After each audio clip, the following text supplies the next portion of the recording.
Video में स्वागत करती है। आज जो है हम आपको डेब्ट रिकवरी एजेंट, इनके रोल्स एंड रिस्पॉन्सिबिलिटी क्या है, इस पर हम जो है कुछ प्रश्न उत्तर करेंगे। और ये प्रश्न उत्तर जो है आप जो है हमारे उसमें पीपीटी में भी देख सकते हैं। हमारे साथ हमारी फैकल्टी तारणी तंबोली है और हम प्रश्न का जो करेंगे उसका उत्तर तारणी तंबोली देगी। तो प्लीज आप जो है ये हो जाए। An agent can not sub delegate his authority unless, तो अनलेस में आगे क्या है कि permitted with specific contact with the principal, permitted by established trade practice. तो एक एजेंट जो है अपने सब एजेंट को तभी नियुक्त कर सकता है जबकि वो जो है ये दोनों कंडीशन को पूरा करे, है ना। अगला प्रश्न है कि hours of phone contact with customer for डेब्ट recovery agent are prescribe in India and USA. ये सही बात है ना। yes. तो इंडिया और यूएसए में दोनों में जो है ये आवर्स ऑफ कॉलिंग जो है डिसाइडेड है। और ये जो प्रश्न जो है आप जो है इंडिया के भी सिस्टम को पढ़ेंगे और यूएसए फॉरेन में क्या रहता है उसका भी चैप्टर वो भी पढ़ेंगे। तो अगला प्रश्न है कि recovery agent threats for legal action और arrest of the customer is prohibited in India and USA, दोनों में, है ना, कि आप थ्रेट नहीं कर सकते। अच्छा, use of abusive language in recovery process for recovery agent is prohibited in India and USA both. Disclosing the detail of customers' debit with third party is prohibited in India and USA both. तो ये आपको इसलिए समझना है क्योंकि आपका जो प्रश्न आएगा तो वो ऐसा ही प्रश्न आएगा। ये प्रोहिबिटेड है इंडिया में, यूएसए में नहीं है। इंडिया और यूएसए दोनों में प्रोहिबिटेड है। तो कौन सा सही है आपको उत्तर देना है। तो इसी टाइप से प्रश्न आते हैं और आप ध्यानपूर्वक इसको करें। तो अगला प्रश्न हम करते हैं तानी जी। yes, हाँ, अगला प्रश्न है कि disclosing the detail of customers डेब्ट with third party is prohibited in India and USA both, है ना। yes, sir.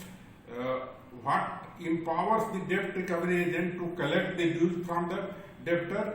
उसको जो डेप्ट रिकवरी एजेंट को जो है ड्यू को कलेक्ट करने के लिए पावर कहाँ से मिलता है। तो एक तो मिलता है कि लोन डॉक्यूमेंट से, yes, दूसरा जो है डेप्ट कलेक्शन एजेंसी के एग्रीमेंट से, है ना। yes, तो अब फिर है कि ऑन विच प्रिंसिपल द डेप्ट कलेक्शन पॉलिसी इज बेस्ड। तो क्या क्या है इसको तारणी जी एक एक करके बतलाइए। प्रश्न में पुनः करता हूँ, ऑन विच प्रिंसिपल्स द डेब्ट collection policy is based. Sir, इसका फर्स्ट प्रिंसिपल है dignity and respect to customers. Second है courtesy fair treatment and persuasion while interacting with the customers. Third है keep privacy and confidentiality of customers due and other records. हाँ, ठीक है, सही है।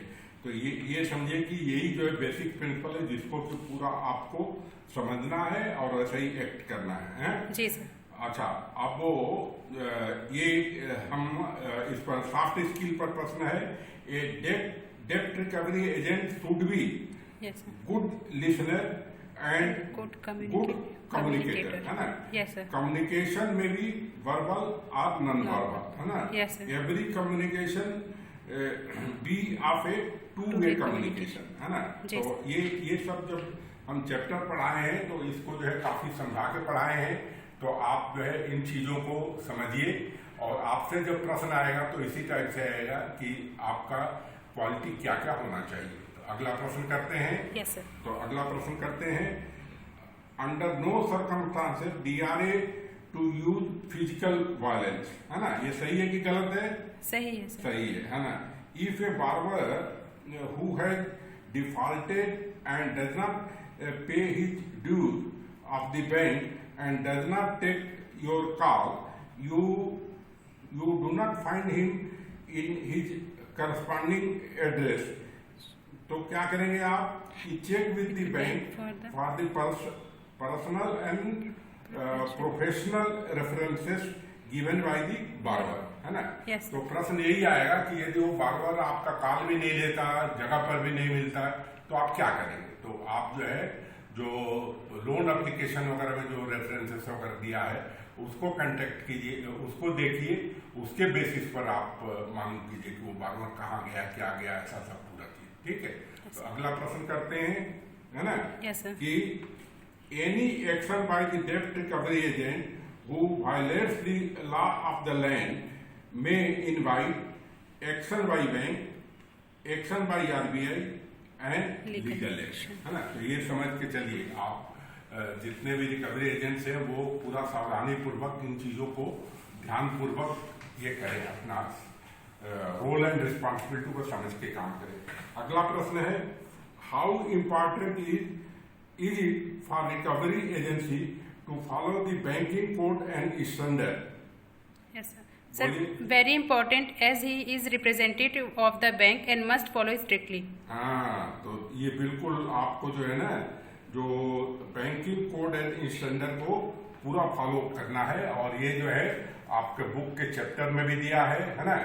और इसको हर एक को हम जो है पहले डिटेल में समझा भी चुके हैं। तो अगला प्रश्न हम करते हैं, है ना, कि the provision of rights and obligation of agent are contained in the, कहाँ पर है, इंडियन कॉन्ट्रैक्ट एक्ट 1872। हाँ, इंडियन कॉन्ट्रैक्ट एक्ट में लिखा है, उससे आप गवर्न होते हैं। तो अगला चलिए, DRA have a duty to exercise a reasonable care and skill in recovery function of, है ना। तो इसमें जो कौन कौन से फंक्शन आते हैं बताइए। सर, फर्स्ट है guidelines issued by RBI on recovery of agents engaged by banks. Second है Indian bank associations model policy on collection of dues. Third है इंडियन कॉन्ट्रैक्ट एक्ट 1872। हाँ, तो ये सब चीजों को जो है ये पूरा केयर करके पढ़ के समझ के तब जो है हमारे एजेंट लोगों को काम करना। और इसको हम डिटेल में जिस दिन चैप्टर हुआ था समझा चुके हैं। ये सिर्फ जो है रिविजन का है, और ताकि आपके माइंड में हरदम अपना वो पड़ा रहे। और ये कोई जरूरी नहीं कि जो है एग्जामिनेशन पॉइंट ऑफ व्यू से ये क्वेश्चन आंसर जो है जब भी आप ऑपरेशन में जाते हैं तब हमारे वीडियो को देखिए कि कहीं आप डाइल्यूट तो नहीं कर रहे हैं इसको, ठीक है। yes, तो आगे चले अगला प्रश्न जो है, in a contact of agency consideration is not necessary, is it right? Yes. हाँ, क्योंकि वहां पर लॉ में नहीं लिखा है कि कंसिडरेशन आपको मिलेगा, मगर ये जो है हमारा जो एग्रीमेंट होता है तो उसमें लिखा रहता है।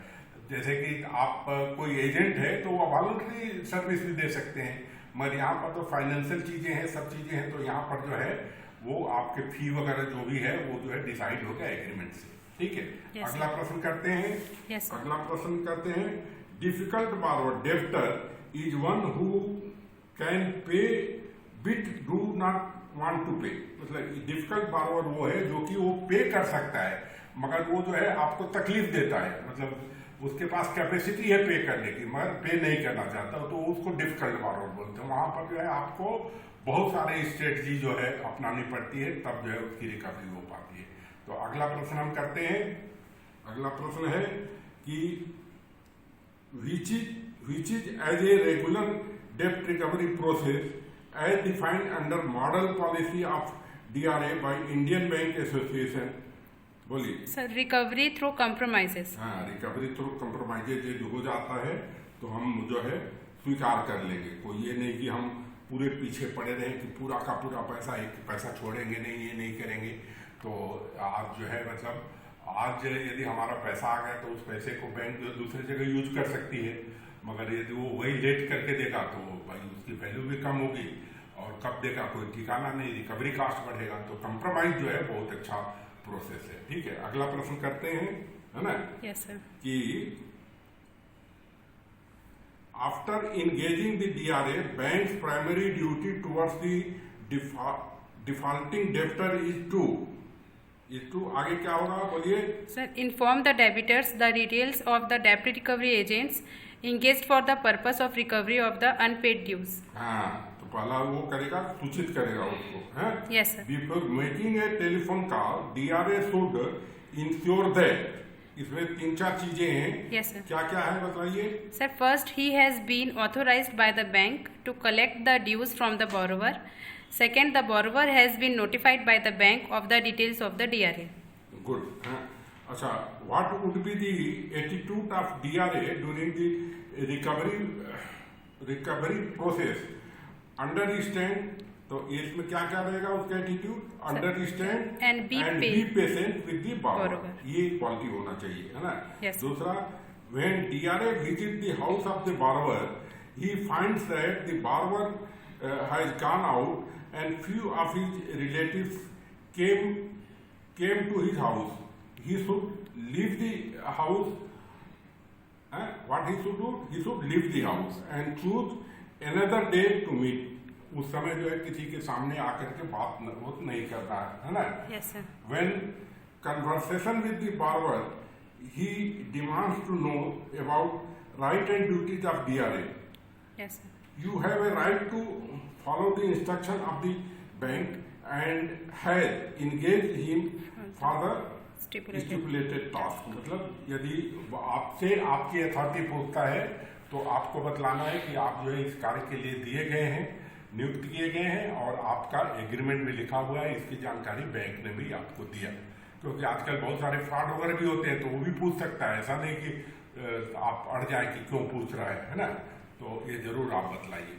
अगला प्रश्न है, before taking the any legal measures like reposition of the security, what should be done by the DRA? Sir, DRA gave due notice in writing after bank's authorization. हाँ, तो ये नहीं कि आप तुरंत जाकर के उसको सीज करें, नोटिस दे करके तब करना है। फिर अगला प्रश्न है, the function of recovery agent under an agency agreement includes. बोलिए क्या क्या है। Sir, first है only collection of the specified dues from the customers. Second, only documenting and reporting collections developments to the principal. Third है only remitting the collection of dues to the principal. Good, अच्छा। Shit, and like, agent sir. is